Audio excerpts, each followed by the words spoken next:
Bonjour à tous et bienvenue sur Développement Facile. Je vous montre un autre exemple qui utilise la technologie Ajax, donc inspiré du moteur de recherche Google. Donc Google Suggest, c'est-à-dire pendant que vous allez taper votre mot, vos lettres dans un champ de type input text, eh bien vous allez avoir des suggestions qui s'affichent en dessous. Et en fait, ça va interroger un fichier XML et récupérer les informations qui correspondent à votre mot-clé, tout simplement.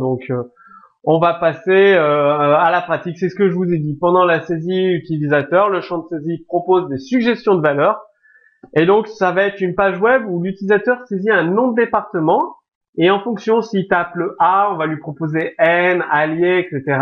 S'il tape P, puis DOM comme département, au fur et à mesure des lettres qu'il tape, on réduit les suggestions et puis il peut même sélectionner directement une suggestion exactement comme dans le moteur de recherche Google. Donc, les départements sont tous stockés dans un fichier XML unique. Et comme je vous l'ai dit, cette application s'inspire grandement de Google Suggest. On passe tout de suite. Je vais vous montrer tout de suite. Tiens, non, j'avais écrit encore autre chose. Excusez-moi dans le PowerPoint. C'est vrai, cet exemple illustre parfaitement l'apport du Web 2.0, enfin du concept Ajax surtout, dans le but de faciliter l'utilisation quotidienne du web et surtout du confort d'utilisation pour l'internaute.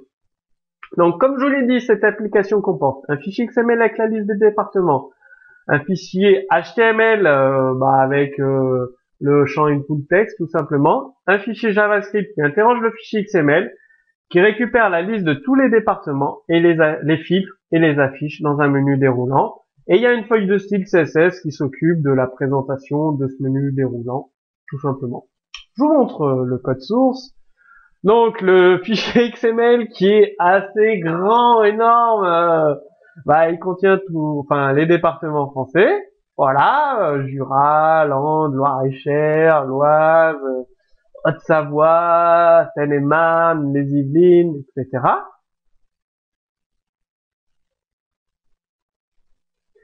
Et vous avez de l'autre côté le fichier HTML que vous connaissez bien, donc le champ input text ici. Et en fait, comment ça se passe? Comment on a mis en place Ajax?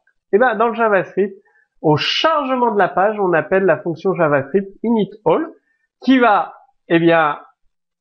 on ajoute un écouteur sur l'événement onCap, c'est-à-dire à chaque fois que l'utilisateur relâche une touche, on va appeler la fonction sortSuggest que je vais vous présenter juste après.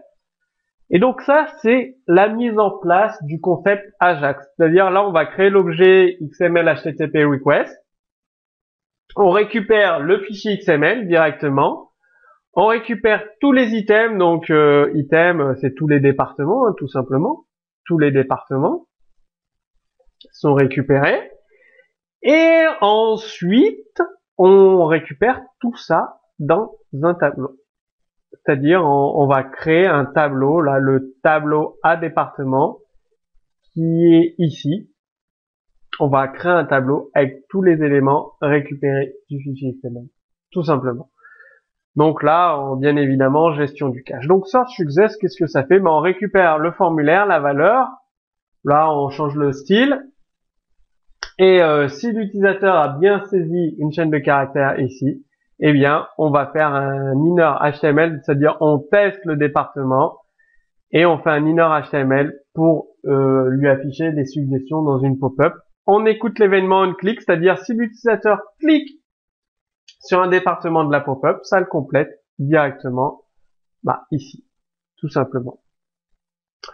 Donc ça affiche la liste des départements qui correspondent à la saisie de l'utilisateur et là c'est quand il n'y a aucun résultat. Par exemple si je tape Z, W, on change, ça correspond ici, on met la class name error dans le formulaire, class name error, donc le CSS qui est là, background color rouge. Là c'est le CSS pour faire toutes les suggestions over lorsque l'utilisateur passe sa souris au-dessus des suggestions, lorsqu'il clique, il y a toute la mise en forme du formulaire. Donc si je mets puis de DOM par exemple, je passe au-dessus, je clique Voilà. Tout ça, c'est grâce au CSS, en fait. Ah, voilà, j'ai tout ça, je vais taper, hop, ça réduit les possibilités. Ah, ça réduit les possibilités. Un autre L, ça complète automatiquement parce qu'il n'y avait pas d'autres possibilités. Je tape M, O, ça réduit les possibilités parce qu'il n'y avait pas d'autres. Voilà, ça rend complète directement. Je clique directement. Donc c'est le Google Suggest fait maison en fait, tout simplement. Donc ça c'est un exemple tout simple, mais par exemple quand vous allez taper un nom d'utilisateur, ça va vous permettre de faire une recherche en direct, d'interroger votre base de données et de réduire petit à petit les champs des possibilités.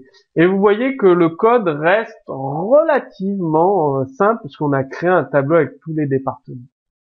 Donc utilisez cet exemple, inspirez-vous de cet exemple pour implémenter cette fonctionnalité dans vos sites internet. Si vous avez des questions, comme d'habitude, posez-les directement sous ce court vidéo. Moi, je vous dis à très bientôt sur Développement Facile.